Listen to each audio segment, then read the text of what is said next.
Aduh, uang yang gak seberapa tapi masukin keranjangnya sampai 50 Mbak nanti kita gitu. Di situ ada uang, di situ ada kuasa. Tapi batasannya tipis antara uang kita jadikan alat untuk mencapai sesuatu dengan kita diperalat oleh uang loh. Kalau teman-teman gimana? Adakah yang mau sharing?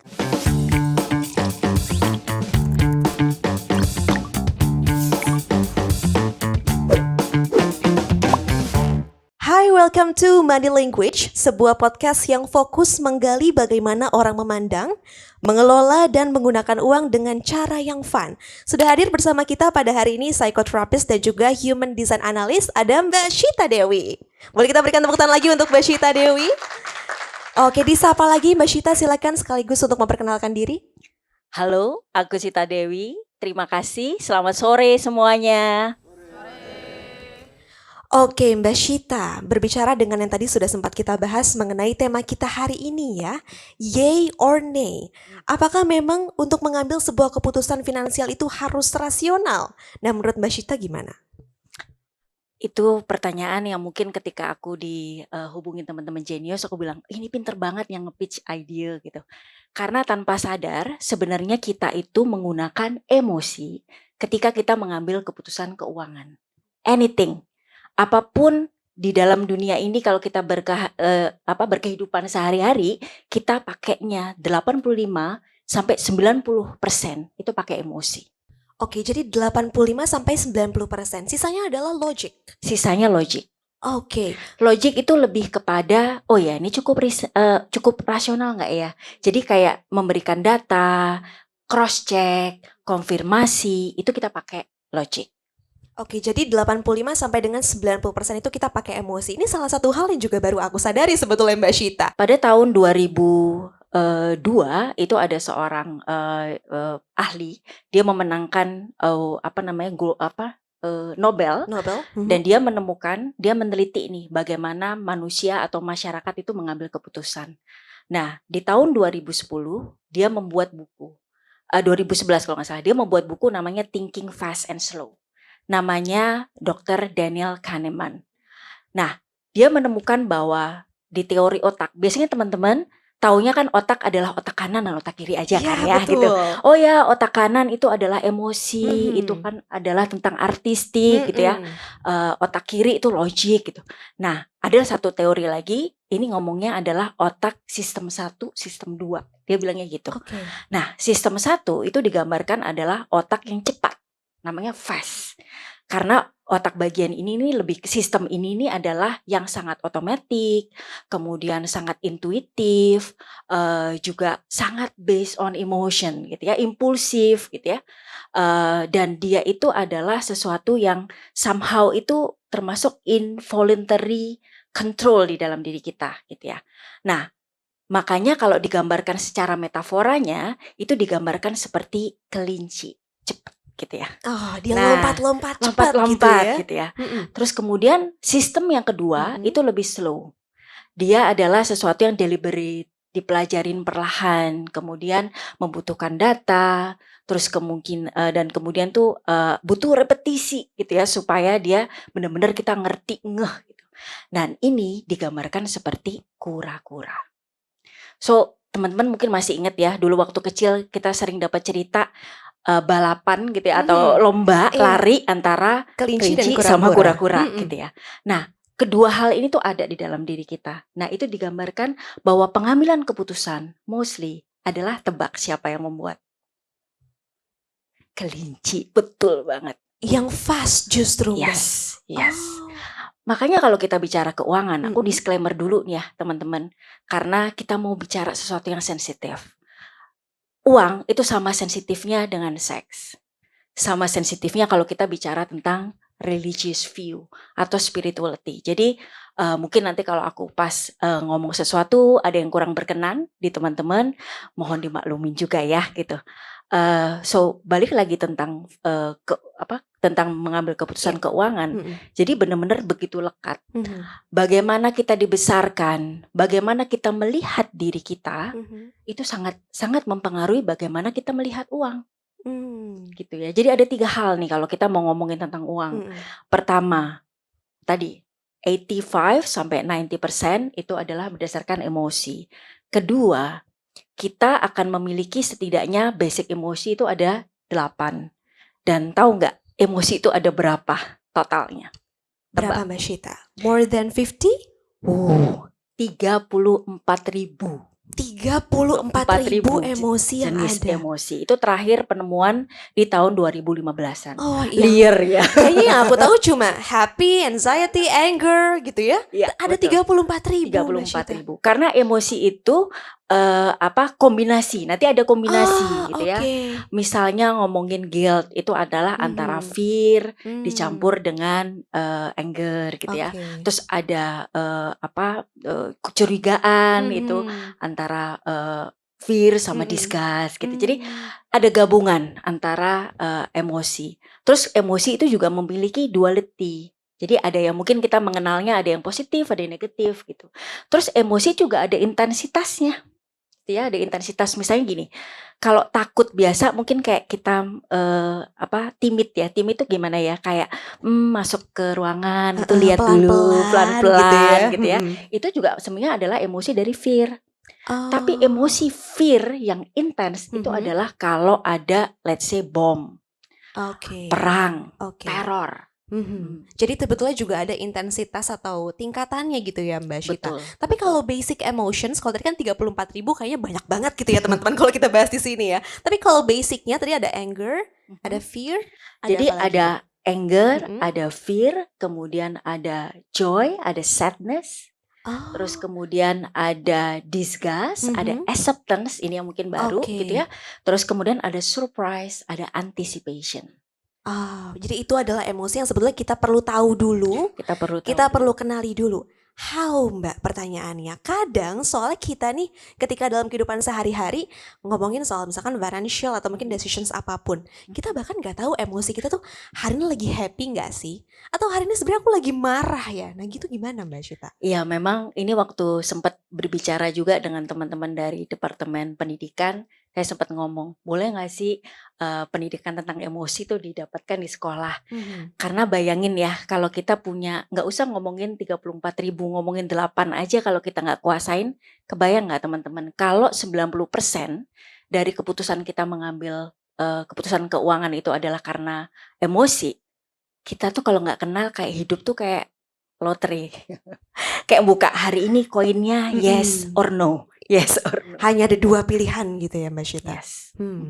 Oke, nah kalau ngomongin lagi soal emosi, mungkin kembali lagi ke financial decisions.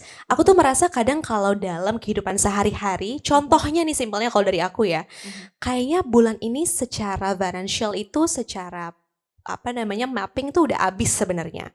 Udah nggak ada lagi nih, selain udah nol, sisanya udah ditabung semua. Tapi tiba-tiba ada nih teman kita deket banget ya, mau minjem uang Mbak Shita. Aduh rasanya kan ada nggak sih yang relate? Kayak aduh nggak enak ya kalau nggak kasih. Kayaknya ada deh. Udah family banget nih, masa nggak kita kasih? Akhirnya kita kasih lah Mbak Shita. Itu gimana Mbak Shita kalau kayak gitu? Nah, aku tadi memang Genius tuh somehow nyambung banget gitu ya. Tadi Pak Michael juga ngomong kan bahwa dengarkan apa yang dibutuhkan. Tapi tadi bicara soal Shiva nih, ada nggak sih teman-teman di sini yang punya hal yang sama? Udah mepet, udah dibudget, nggak ada. Tiba-tiba temen yang baik banget terus telepon, boleh pinjam duit nggak? Ada yang ngerasain? Ada, tapi kecil-kecil ya ada, takut ketahuan sahabatnya Mbak gitu. Mungkin ada juga yang ini Mbak, suka kayak misalkan udah habis juga nih post budgetnya, tapi ngeliat diskon, happy kan kayaknya. Aduh sayang banget nih kalau nggak diambil, jadinya kita ambil borong meskipun sebenarnya posnya juga udah habis. Juga pasti relate nih perempuan-perempuan yang ada di sini. Yoi, 88, 99 tanpa menyebut apapun ya, itu biasanya siap-siap. Nah, jawabannya seperti aku bilang, sebenarnya kuncinya itu dipegang tuh sama Genius. Apa coba? Know your needs. Jadi emosi itu sebenarnya adalah enabler.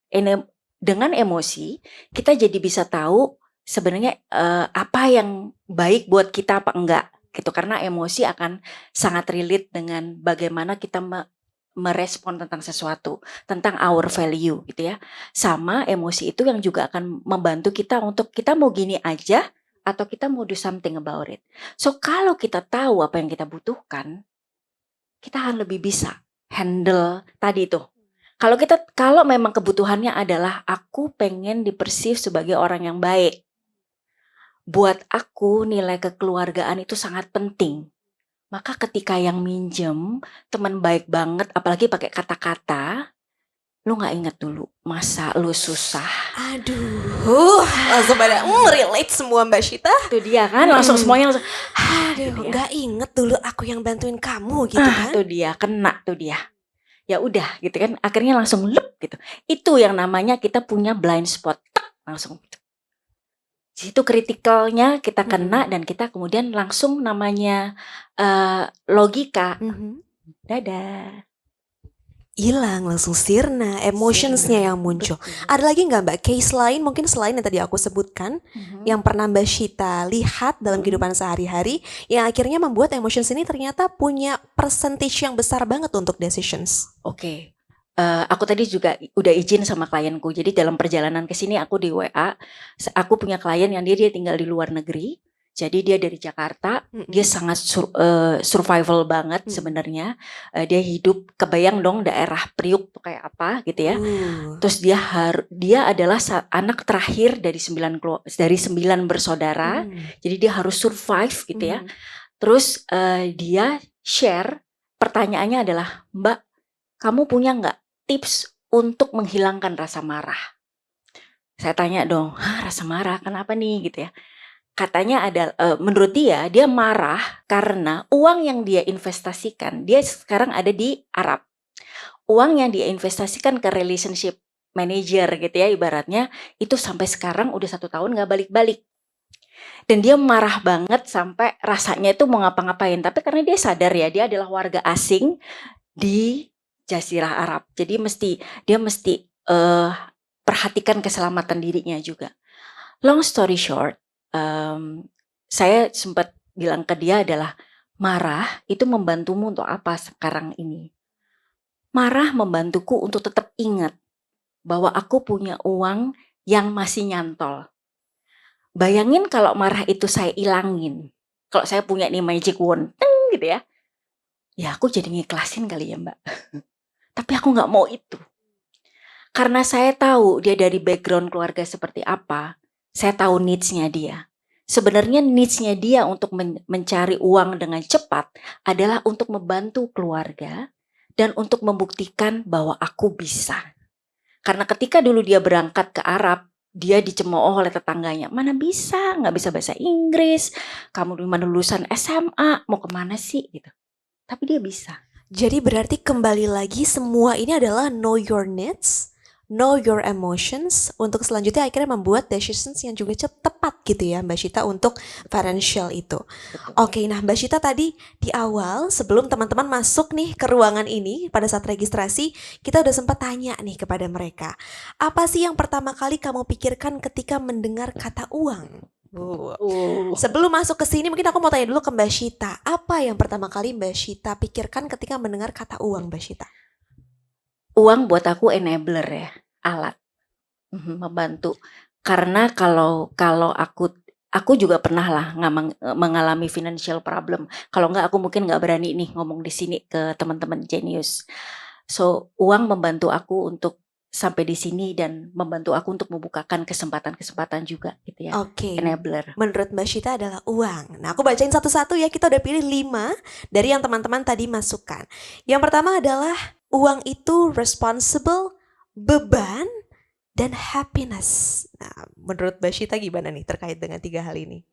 Aku intrik sih dengan kata-kata responsible, beban, dan happiness. Mungkin truly yang paling dalam dirinya adalah dia seeking for happiness. Dan mungkin saat ini happiness-nya adalah dengan menjadi bertanggung jawab. Oke, saya curious sih orangnya yang mana nih. Kita lihat yang senyum-senyum di sini ya.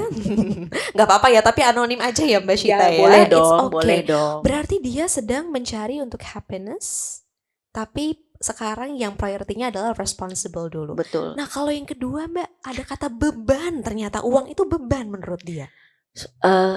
Ketika lingkungan eksternal itu akan membawa tekanan yang ekstra dan yang akan membenturkan kebahagiaannya dengan tanggung jawab, maka akan jadi beban. Oke. Berarti ini kembali lagi bagaimana sebuah situasi membuat dia melihat bagaimana uang itu akhirnya memiliki arti yang berbeda-beda juga gitu ya Mbak Syita. Oke. Oke, aku yang kedua, ada juga yang bilang bahwa uang itu adalah sebuah kesempatan. Sama. Rasanya sama ya. Kita juga merasa kayaknya dengan ada uang akan makin banyak kesempatan yang kebuka nih Mbak Syita. How ini akhirnya berpengaruh juga terhadap emosi kita, Mbak? Iya, berarti kalau kalau mungkin kalau teman-teman, aku pengen tahu sih sebenarnya kalau teman-teman dengar kata kesempatan itu apa yang kebayang? Atau apa yang dirasakan di tubuh deh? Wah, apa yang terbayang kalau dengar kata kesempatan atau apa yang dirasakan di tubuh? Iya, kalau kamu? Aku dengar kesempatan tuh sebenarnya aku happy Mbak. Karena berarti Hmm, kan ada encouragement untuk mencoba hal baru. Tapi hmm. kalau di tubuh aku kadang fear. Ngerasanya Ah, takut. Karena kan kita nggak tahu ya kesempatan yang terbuka ini adalah sebuah kesempatan yang bagus atau sebenarnya menjadi sebuah pelajaran untuk kita ke depannya. Gitu. Kalau hmm. teman-teman gimana? Adakah yang mau sharing kesempatan itu seperti apa di mata teman-teman? Ah itu Yes, ada yang mau sharing? Halo, nama aku Retno. Oke, Kak Retno, silakan. Ya, kalau kesempatan itu dengar kata kesempatan atau melihat suatu kesempatan itu bikin aku jadi semangat karena aku orang yang paling gak bisa ngelewatin kesempatan kayak itu aku emang selalu mikir terlalu cepat kadang. Jadi kayak aku nggak terlalu mikir depannya akan seperti apa, tapi kayaknya kalau aku melihat wah ada kesempatan gak boleh gue lewatin. Kita berikan tepuk tangan dong. Jangan sampai dilewatin gitu ya. Kalau ada kesempatan, kalau bisa ambil, ambil gitu ya Kak Retno ya. Oke, siap. Thank you Kak Retno. Ada lagi kah yang mau sharing? Silakan, boleh dioper untuk mikrofonnya. Dari Kak siapa? Halo, saya Teguh. Hai Kak Teguh. Yes, bagi saya uang adalah kesempatan karena menurut saya dengan kesempatan saya bisa mewujudkan impian saya, cita-cita saya, dan juga kita bisa berinovasi dan memberikan dampak baik bagi teman-teman lainnya. Thank you. Keren, kita berikan tepuk tangan juga untuk Kak Teguh. Oke, itu dia Mbak Syita. Ternyata semuanya semangat ya, nggak ada yang kayak aku agak takut gitu ya dengan Ya. kesempatan yang ada. Gimana Mbak Syita soal hal ini? Dari contoh ini kan bisa kelihatan ya bahwa kesempatan itu kan sesuatu yang terbuka. Betul. Maka emosi yang menyertai itu yang akan menentukan tindakan selanjutnya. Ketika kesempatan ngelihatnya adalah possibility, gitu ya, opportunity, possibility, terus something yang positif kayak tadi, wah ini semangat. Maka kita udah bisa kebayang nggak teman-teman langkah-langkah apa? Tadi juga kesempatan adalah berbagi gitu. Kebayang juga kan tindakan apa yang akan menyertai dan bagaimana dia mengambil keputusan. Tapi juga tidak salah juga ya kalau melihat ngomongin kesempatan yang keluar adalah uncertainty. Maka kebayang dong keputusan-keputusan yang akan diambil Iya. menyertainya. Oke, berarti memang sebuah kesempatan ini kalau misalkan memang ada di depan kita, boleh langsung kita ambil sebenarnya ya Mbak ya. Nah, tergantung. Mm-mm. Kalau memang dalam posisi yang sudah netral, karena Oke. gini, emosi tidak mungkin kita hilangkan. Karena emosi itu sebenarnya adalah subconscious and unconscious dalam diri kita. Dan is a big potential sebenarnya. Dari emosi itu kita bisa menggunakan untuk menjadi drive atau dorongan untuk melakukan sesuatu gitu ya. Maka yang perlu kita kuasai dan teman-teman kuasai adalah bagaimana menghandle emosi ini. Jadi manusia ini teman-teman kalau dari teori polivagal kita ini memiliki namanya window of tolerance. Jadi kapasitas dalam menghandle sesuatu. Khususnya kita bicara emosi. Semakin luas kapasitasnya, semakin fleksibel, sesungguhnya akan semakin gampang untuk dapat clarity, jernih untuk kita bisa mengambil keputusan dengan lebih netral, objektif gitu ya. Tapi kalau enggak, window of tolerance-nya itu sempit, semakin sempit, kita gampang banget tuh masuk ke area anxiety, anxious, atau ke area depression. Anxious dan depression itu kalau kita bicara dari tentang keuangan, itu sama-sama akan bikin kita namanya deadlock, kita nggak bisa mikir. Ini adalah dampak buruk juga dari overthinking. Yes. Kalau tadi kan Kak Retno kayaknya ambil aja dulu mau nantinya gimana ya udah lihat nanti gitu ya. Tapi kalau ternyata kebanyakan takutnya juga berdampak buruk juga ke financial ya nantinya ya. Betul. Takut itu membuat kita jadi nggak berani nyoba. Takut bikin kita nggak berani nanya. Bahkan kan sekarang banyak banget ya, kayak Genius kan juga kita bisa kontak kalau ada kelas-kelas kayak begini, ada event kayak begini, kita dapat tuh literasi tentang keuangan. Takut itu bikin kita nggak ngelakuin sesuatu. Dan takut juga bikin kita jadinya kalau ada, oke, aku mau nyoba deh belajar. Akhirnya sama sesuatu yang asing jadi nggak berani nyoba gitu. Itu takut. Oke, selanjutnya Mhm. untuk yang ketiga ada yang bilang bahwa uang adalah investasi dan financial management. Agak berat nih ya. Mhm. Bagaimana Mbak Syita melihat hal ini? Saya kebayangnya berarti teman ini kebutuhannya adalah tentang edukasi, tentang diskusi mungkin dengan yang ahli gitu ya.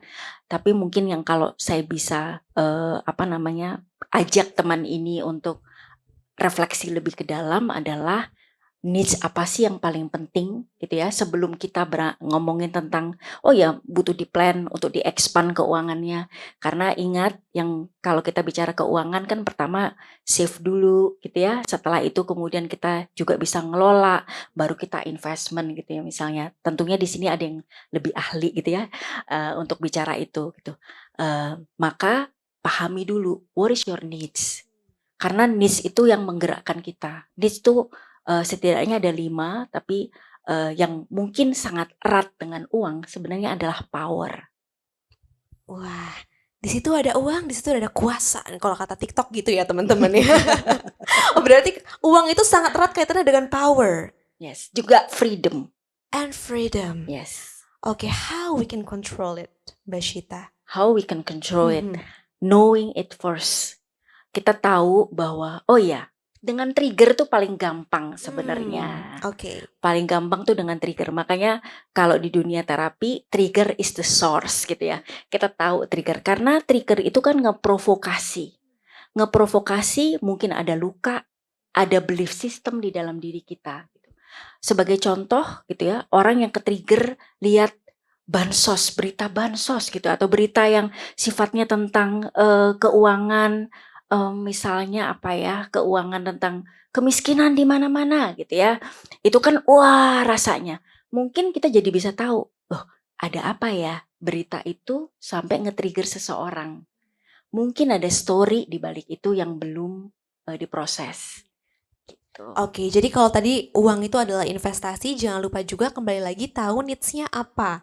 Jangan tiba-tiba, oh teman saya ada yang ikut investasi, ikutan juga deh gitu kan. Betul. Ngelihat kayaknya dia dapat banyak banget profit gitu ya. Tapi jangan kayak gitu berarti ya Mbak ya, harus tahu lagi, pelajari lebih dalam lagi, jangan hanya asal ikut-ikutan. Iya, karena instrumen keuangan kan juga banyak ya. Betul. Heeh. Oke, siap. Nah, untuk yang keempat adalah uang itu wealth, happy, seperti yang tadi, dan yang terakhir adalah family, Wow. keluarga. Wealth, Happy and family. family. Wealth untuk family mungkin ya pada akhirnya. Mhm. Karena jadi ini kalau di psikologi ini kan bahasa asosiasi gitu ya. Semakin banyak yang kita tanyakan, semakin dalam itu semakin mencerminkan sesuatu yang paling dalam. So family mungkin sangat matters gitu ya. Dibuat teman ini adalah mungkin yang perlu dipelajarin lebih lanjut atau direfleksikan, dilatih, itu adalah bagaimana menjaga keseimbangan dalam mengelola keuangan antara kepentingan keluarga dan kepentingan dirinya. Oke, sandwich generations ya, di sini ada.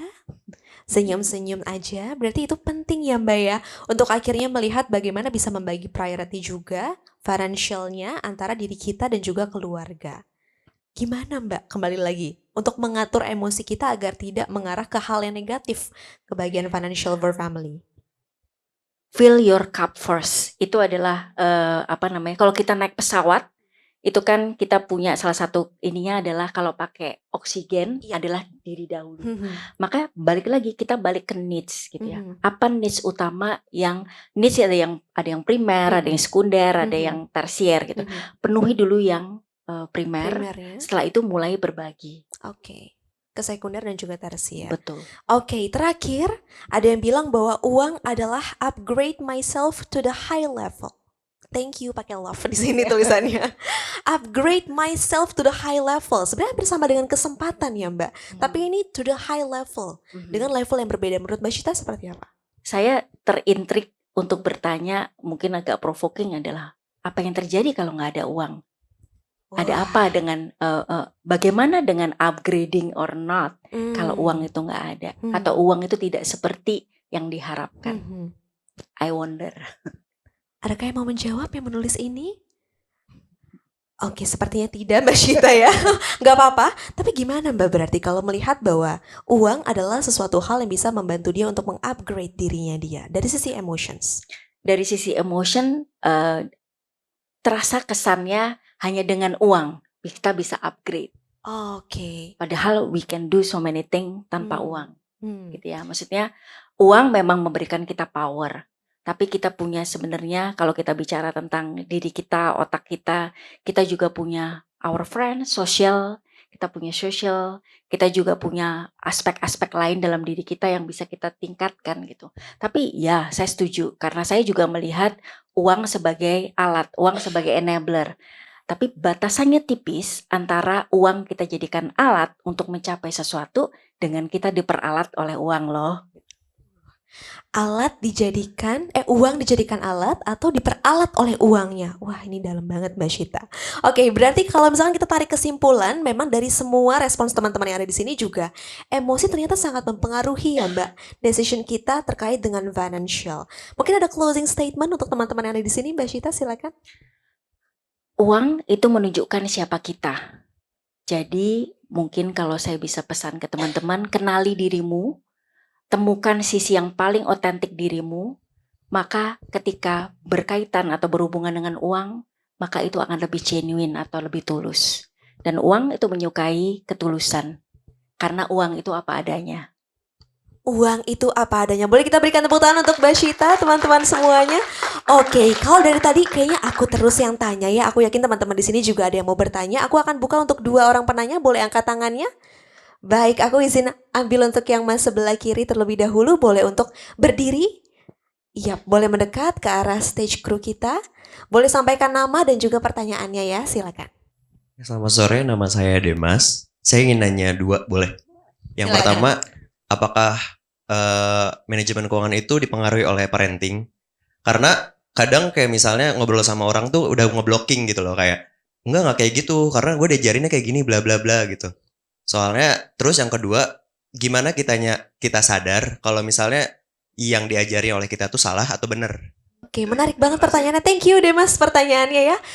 Boleh kita berikan tepuk tangan untuk Demas? Oke, yang pertama dulu Mbak Syita. Apakah memang manajemen keuangan itu dipengaruhi oleh parenting?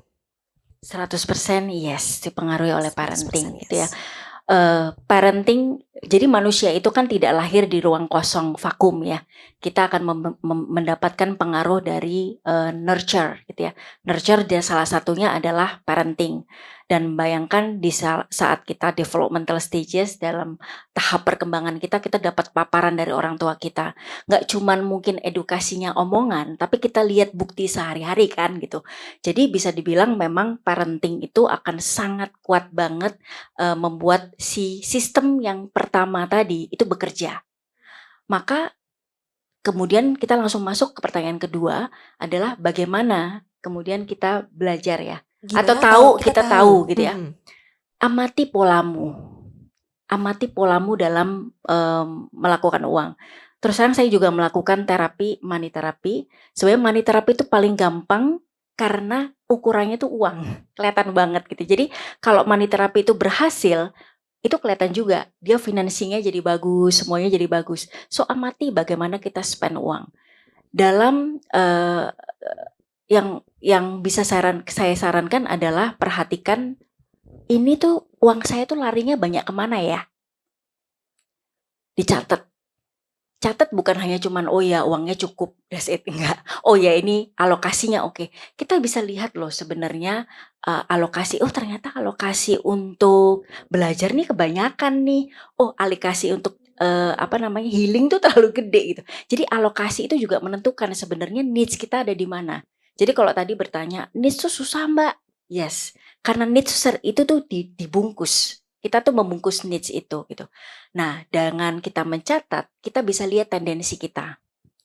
Kedua adalah perhatikan di mana kita emosinya kita tuh yang terlalu excited atau terlalu drop. terkait dengan bagaimana kita mengelola uang. Kita juga bisa tahu tuh dari situ. Oh ya, saya itu mulai hilang kendali atas uang ketika habis terima bonus misalnya gitu ya.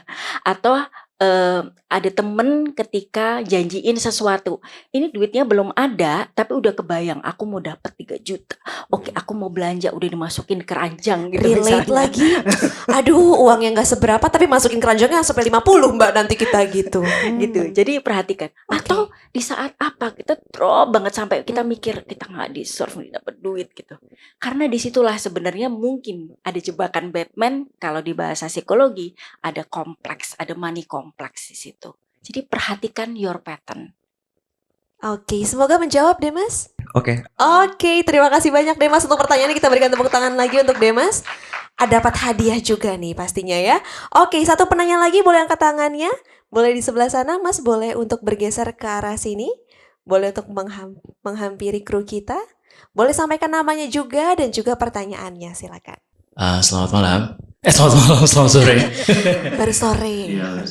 Iya, mau nanya. Sebenarnya kan I know a friend yang dia punya clinical depression dan ketika maniknya kambuh dia tuh bisa impulse buying sampai belasan juta tiba-tiba dan itu tuh dia ngambil dari emergency fund-nya dia.